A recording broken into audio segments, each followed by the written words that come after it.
to Invest Insights. I'm Abby Maloney. I'm joined today by Jane Bolin, the mayor of the City of Oakland Park, Florida. Welcome, Mayor Bolin. Thank you for having me. I'm glad to be here. While 2020 was obviously a very challenging year, it did provide the opportunity to reevaluate priorities and address inefficiencies.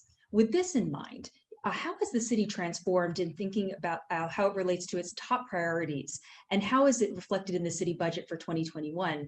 For example, are there any capital improvement projects that were postponed or any infrastructure projects that were pushed forward? Sure. So certainly we didn't anticipate the year that we had, right? So as it started to unfold in 2020, I think that we all knew that there would be a decline in revenue, and we needed to really deal with our budgets right away and look at reducing expenditures and implementing cost savings. So we acted very, very quickly. We reduced our temporarily, we reduced our workforce hours and actual salaries by 10%. So it wasn't a full furlough. It was a 10% agreement, and that included the commissioners as well. We stopped doing temporary overtime. We actually went into a hiring freeze. What I think was very interesting is that we actually asked our vendors, so like in collaboration, if they could actually reduce their rates, and they chose to do that by about 20%. And then we pursued, obviously, all of the external funding sources through the federal, state, and county level. So this created a really flexible response for us in terms of our budget. And as we prepare and are preparing for 2022, we're looking at how do we remain flexible and how do we keep the finances at a property tax rate really our residents will appreciate. And so last year we were able to keep our millage rate at the same amount. So taxes did not change in Oakland Park, and we are one of 3 cities to do that. Really, I think that the theme here for me is flexibility in operations and really looking at how everyone comes together to collaborate to sort of shift responsibilities and do what's necessary to respond to our residents' needs during a pandemic. I mean, again, completely unheard of, that couldn't be anticipated, and I think we did an incredible job being agile as a government. How is the City of Oakland Park implementing technology to further transform and strengthen the residents' relationship to local governance? Yeah, so here we are in the world of Zoom. You and Yes. I maybe would have sat together and spoken before. So technology is everything right now. So what we've done is we made it very easy for our residents to participate in both our committee meetings and really council meetings by having the ability to put in public comments. We use Zoom a lot. We also have a texting service that allows us to keep people updated. And we've really used the fact that everyone is getting more technologically savvy as a way to get our messaging out. And I think there's been more outreach. You've seen that both through our CRA and the use of social media platforms, without a doubt. So when you look at how we communicate across the board, we've integrated technology. 2 particular things we did do during this time is we took our online, we took our permitting process online. So now when you apply for a permit, you can actually do it online and you can see the process all the way through, which I think is a massive improvement. And then obviously paying bills, utility bills, we've made sure that there's a way to do that online completely. And so really no one has to come in contact with another person if they don't want to.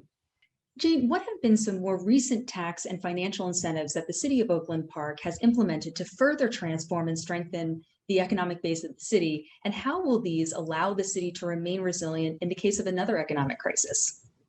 Well, I think what I said to you before is really important. We kept our millage rate the same. And I think, really providing quality service at the lowest tax rates makes a big difference. So what that does is it makes us more competitive in terms of businesses and housing prices. Oakland Park's a really popular choice right now for residents and businesses and investors. So that, I think, at a baseline is really that fiscal management of the budget is the most important thing. We have a Downtown CRA, which is not TIF funded by separate taxes, but we did allocate $400,000 to it. And that's Oakland Park's community redevelopment agency. And what we're doing is we're spending that money to make sure that we create the downtown as a vibrant place where businesses and investors want to come. And I think that all together, that mix is what we're doing to really incentivize people to come to Oakland Park. This season is about transformation, and we've spoken a lot about how your city has transformed, but I'm sure it's also been a transformative year for yourself. How has 2020 personally transformed you? It's a great question, and I love the get vulnerable. So as a leader, I don't think I ever imagined I would be leading really through technology. And, I think it's important that we stay in touch with people. I think for myself, the transformation has been actually being more agile. So I've always considered myself somebody who, sort of, I run 2 other businesses. I'm an entrepreneur, that I consider myself someone who can make change and deal with change quickly, but I've gotten even more agile. And I think, that's important. So residents want a way to reach out to you, and there's 1,500 channels to do that through. I'm trying to make things easier. I just give out my cell phone. I say, text me, call me, let's have a conversation. And I think that sort of balance of how do you create human connection inside of technology is important. And it's something that is transformative. I've never really considered it. And I'm constantly looking at that, because we have to remain connected, and people need to feel that from their elected officials. People need to feel that from their city. At the same time, we have to balance keeping people safe. And I don't want to, open up the doors and have, a lot of contact without social distancing. We need to wear masks. All of those things are important. But again, for me, the transformation's inside of that. And it's not complete, it's an ongoing process. That's what transformation is actually just looking and moving the layers and getting better and better. So that's what it is like for me as a leader. As an entrepreneur, I wanted to get your opinion. Economic recovery very much relies in entrepreneurs. And yet this past year could have been a huge deterrent for many people. We saw traditional funding shift a great deal. We see a lot of people deterred to take that risk in such a uncertain time, an unprecedented time. What do you believe is the role of entrepreneurialism in getting us out of this economic downturn? And how can cities and other institutions support entrepreneurialism? I appreciate that question. So one, I think entrepreneurs are the lifeblood of democracy. And I think it is what entrepreneurs bring to the table. We find solutions where there are not solutions. We're agile, we're willing to sort of proverbially jump off the cliff and build the plane. And so when you're in an environment like this, you separate the cream from the weed. I mean, certainly it's been difficult. And I have friends that had to close the doors of their businesses, but they didn't just close their doors, they're reinventing themselves. And that's what an entrepreneur does. We fail thousands of times and then come back. So I think, at this point in time, what can we do? We can support incubators. We can make sure that we have the education out there, that we're giving them basics around PPP, the CARES Act, what kind of funding is available.